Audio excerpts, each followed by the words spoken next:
के मोर्चा के SC/ST मोर्चा के वाइस प्रेसिडेंट हैं, तो आप सभी से अनुरोध करता हूं, आप उनके भाषण को थोड़ा ध्यान से सुनिए। धन्यवाद।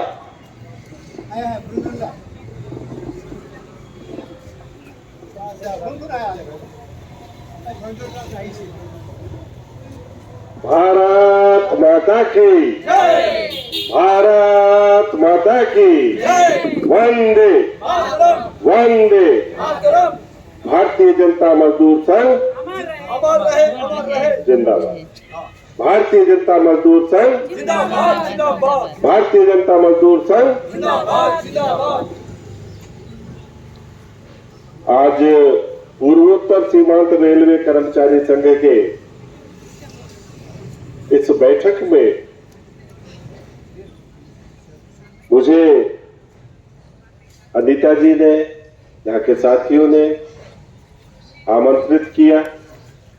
दिल्ली से मैं यहाँ आया हूँ, मेरे साथ में और भी साथी पदाधिकारी जो है वो यहाँ मौजूद हैं। हम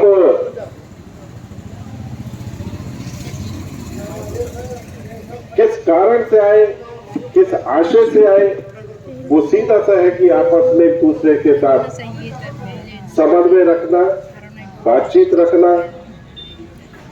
काम बढ़ाना, आपस में एक दूसरे को सहयोग करना। यहाँ के जो कर्मचारी हैं, वो जो हमारे साथ जुड़े हुए हैं, मेरे साथ एफिलिएटेड है, हम सब विभाग के साथ में मिलकर के काम करें, एक दूसरे को सहयोग करें, एक दूसरे की परेशानियों में आपस में एक दूसरे को मदद करने का संकल्प लें। तमाम पदाधिकारी यहाँ पर आपसी समन्वय के लिए हर समय तत्पर है। पूर्वोत्तर सीमांत रेलवे कर्मचारी संघ के अपने कुछ इश्यूज हैं, उन इश्यूज को हम विभाग से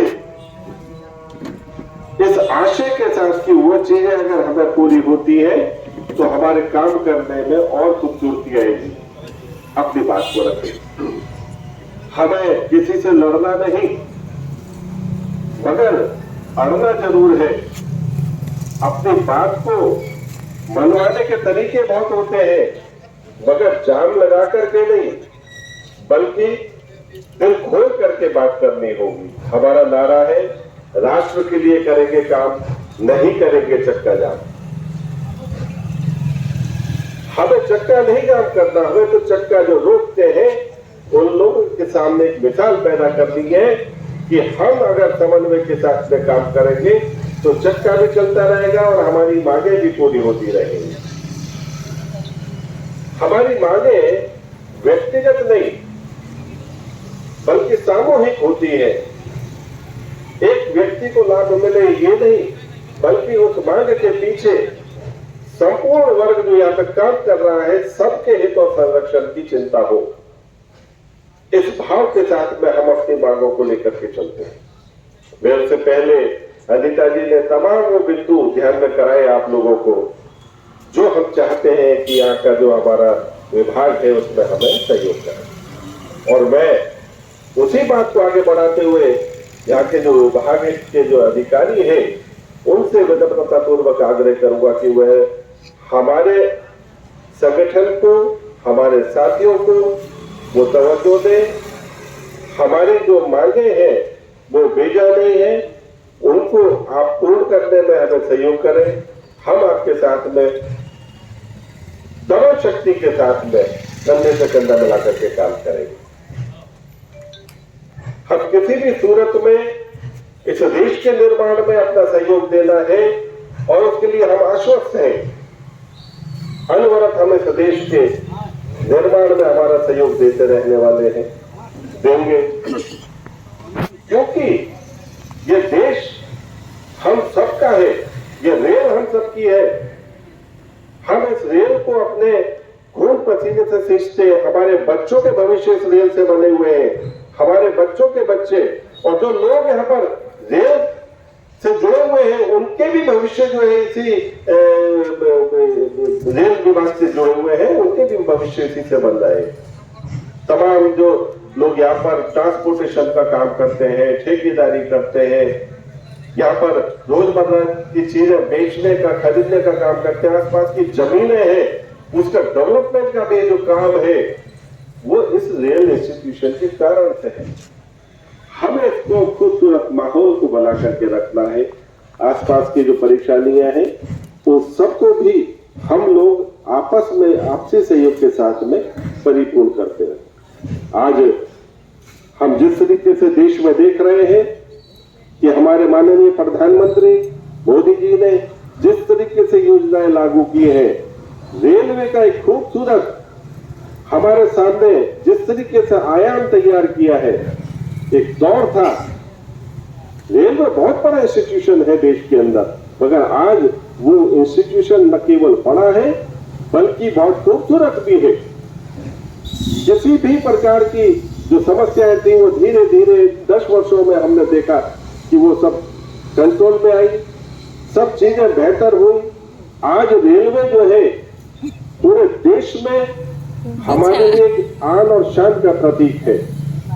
ठीक इसी तरीके से जो हमारे साथी वर्कर्स हैं, जो इसमें पूरी मेहनत और लगन के साथ काम कर रहे हैं, उनकी जो निष्ठा है रेलवे को बढ़ाने में, उसको भी सम्मान है। हम अपनी सरकार के साथ, हमारे मंत्री, रेल मंत्री है, उनके साथ पूरी तरीके से समन्वय बना के रखें। हम किसी भी सूरत में इस खूबसूरत जो रेल विभाग है हमारा, इसको और खूबसूरत बनाए। इस आशय के साथ में हम लोग इस ऑर्गेनाइजेशन को चला रहे हैं। आज भारतीय जनता मजदूर संघ केवल रेलवे के क्षेत्र में नहीं, अन्य क्षेत्रों में भी काम कर रही है। मैं 4-5 दिन पहले केरल में था। केरल जहां पर आप ये समझ लें कि बोलबाला है पर्टिकुलर टाइप की ही यूनियंस का, जहां पर एक ही बात कही जाती है कि काम को किसी भी सूरत में रोकना है। मैं वहां पर बात कर रहा था, केरल दुनिया में सबसे ज्यादा एजुकेटेड स्टेट है। वहां के 100% लोग जो है वो एजुकेटेड है। 100% वहां की जो जनता है वो पढ़ी लिखी है। मैंने उन्हें एक बात कही कि आप पढ़े लिखे हैं, ये गर्व की बात है, मगर पढ़े लिखे होने से हम देश को पढ़े लिखे नौकर दे रहे हैं, डॉक्टर, इंजीनियर। हम अपने बच्चों को बनाते हैं और वो बच्चे वहां पर पढ़ लिखने के बाद में दूसरे प्रदेशों में और राष्ट्रों में नौकरी करने के लिए मजबूर होते हैं। हम वहां पर इंडस्ट्री नहीं बना रहे। केरल एजुकेशन में नंबर 1 है, मगर इंडस्ट्रियल सेक्टर में वो सबसे पिछड़ा हुआ स्टेट है। यानी अगर आपको प्रगति करनी है तो आपको अपने इंडस्ट्रियल सेक्टर को भी डेवलप करने की आवश्यकता है। केवल एजुकेशन से नहीं, बल्कि आपको वोकेशनल एजुकेशन को भी प्राप्त करने की जरूरत है। यह बात जब मैंने उनके बीच में रखी तो वो बात उनको समझ में आई कि हाँ, वाकई हमारे बच्चे जो है यहां से दूसरे प्रदेशों में जाकर के नौकरी करने के लिए मजबूर है। हमें भी प्रगति के लिए अगर बढ़ना है तो इंडस्ट्रियल सेक्टर में आना होगा। एक बातचीत होती है, डायलॉग होता है, तो दिमाग बदलते हैं, काम करने के तरीके बदलते हैं। मैं त्रिपुरा में था, वहां पर एक चौकीदारी करने वाला लड़का, जो सिक्योरिटी गार्ड, उसने मुझे आकर के कहा कि मेरा 2.5 लाख रुपया अमुक कंपनी में फंसा हुआ है, वो पैसा नहीं मिल रहा मुझे। मैं ठीक है, मैंने वहीं से आरएलसी को फोन मिलाया, गुवाहाटी में आरएलसी का ऑफिस है। मैंने उससे कहा कि आप इसको देखो, आप बिलीव नहीं करेंगे, 2.5 लाख रुपया जो फंसा हुआ था उसका, सिक्योरिटी गार्ड का, वो पैसा मैं 2 हियरिंग में 35 लाख रुपए के मुआवजे के साथ में उसको वापस किए जाने का अवार्ड हुआ। यानी अगर आप जागरूक हैं तो आप हर सूरत में अपने अधिकार प्राप्त करते हैं, और जो आपके ऊपर गलत तरीके से अत्याचार कर रहा है उसको सजा देने का काम विभाग करता है। सजग होने की आवश्यकता है, सशक्त होने की आवश्यकता है। जब आप मजबूत होंगे, आप अपने साथ में ज्यादा लोगों को लेकर के चलेंगे। जब आपके साथ भीड़ अच्छी होगी, आपके संगठन में ज्यादा लोग होंगे, तो जाहिर सी बात है आप अपनी उन बातों को मनवा सकेंगे जो जायज है, जिसकी जरूरत हम लोगों को सख्त रूप से है। तो इस तरीके से हम लोग अपने अलग अलग क्षेत्रों में, अलग अलग प्रदेशों में कार्य कर रहे हैं। हर सेक्टर में, दिल्ली में दिल्ली नगर निगम, वो एनडीएमसी नगर पालिका परिषद, वो भी मेरे साथ में एफिलेटेड है। वहां भी तमाम समस्याएं रहती हैं कर्मचारियों के साथ में। हम उनकी कर्मचारियों की भी समस्याओं के लिए अक्सर पहले धरना दिया करते थे, मगर नहीं, हमने कहा धरना से काम नहीं चलेगा। लिखो, विभाग को लिखो, तमाम मांगे पूरी हो। हमारा होमगार्ड एसोसिएशन जो है, पूरे देश का होमगार्ड, वो एक एक्ट है 1946-47 एक्ट। होमगार्ड 1947 एक्ट जो है, उसके हिसाब से वो वॉलंटियर का दर्जा प्राप्त है, उसको वॉलंटियर का दर्जा मिला हुआ है। वो लोग मेरे पास आए कि हम वॉलंटियर होने के कारण से हमें ना तो सरकारी सुविधाएं मिल रही है, ना श्रमिक का दर्जा मिल रहा है, ना ग्रेच्युटी का लाभ मिल रहा है, हम परेशान हैं। मैंने कहा ठीक है, पूरे देश के रिप्रेजेंटेटिव बुलाओ और फिर उसकी योजना बनाते हैं। हमने पूरे देश के रिप्रेजेंटेटिव बुलाए, होमगार्ड रिप्रेजेंटेटिव पूरे देश के हमारे पास आते हैं। हम एक योजना बनाते हैं कि 31 दिसंबर 2021 से हम भारत सरकार को, महामहिम राष्ट्रपति, माननीय प्रधानमंत्री और माननीय गृह मंत्री को अपनी मांग का पत्र भेजेंगे। पूरे देश के होमगार्ड तैयार हुए। हमने एक कॉमन पत्र बनाया, सभी देश के होमगार्डों को हमने भेजा और उन्होंने उसके ऊपर स्पीड पोस्ट का टिकट लगा करके सभी मंत्रालयों को भेज दिया। 15,60,000 पत्र महज दो महीने के अंदर भारत सरकार को पहुंच जाते। 15,60,000 पत्र जब भारत सरकार के कार्यालय में पहुंचते हैं तो कमरे भर जाते हैं कि ये क्या हो रहा है। हमने एक अनूठे आंदोलन की पेशकश की, हमने एक अनूठा आंदोलन देश को दिया।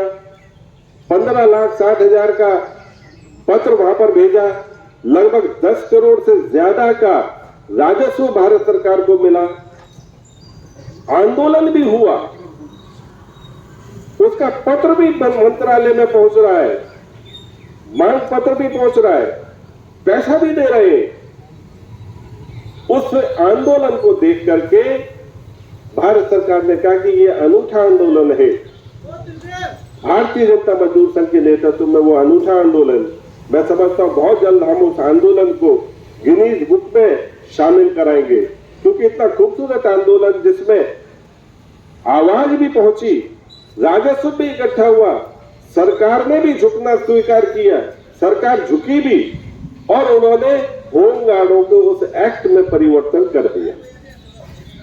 ये खूबसूरती वो हमारी सामूहिक निर्णय ने, जो भारतीय जनता मजदूर संघ के नेतृत्व में एक सामूहिक निर्णय लिया गया, उससे निकल करके आया।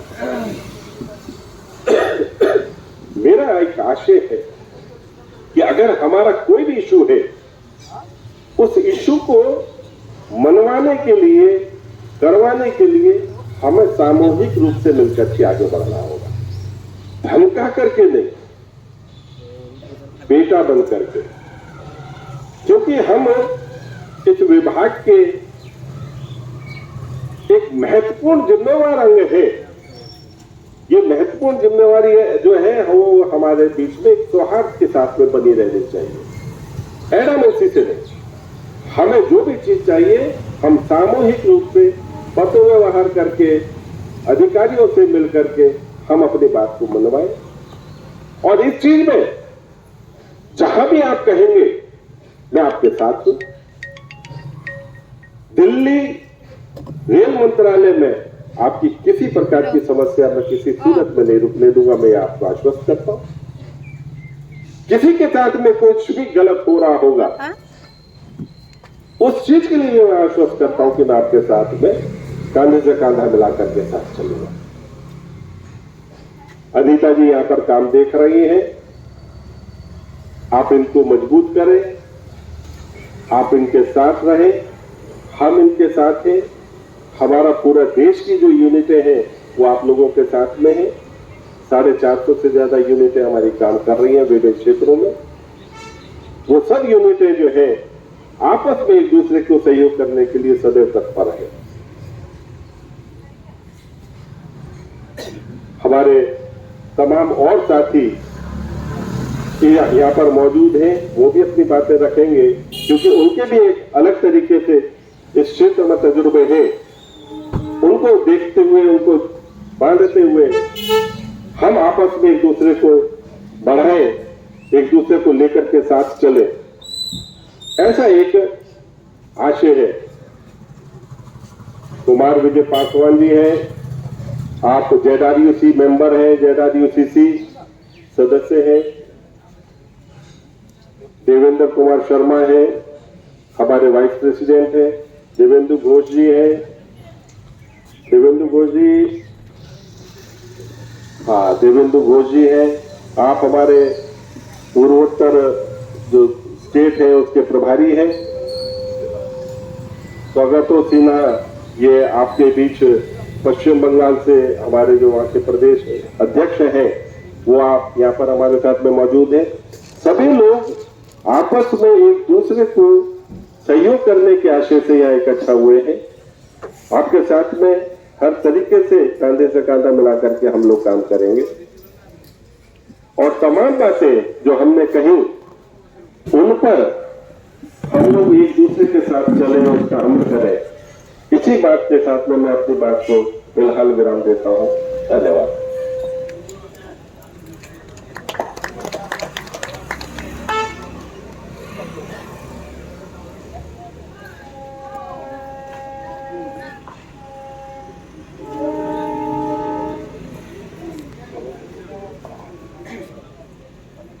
हमारे अगले जो वक्तव्य रखेंगे, वंदनीय भारत भूमि, आज इस बोगाई गांव में पूर्वोत्तर सीमांत रेलवे कर्मचारी संघ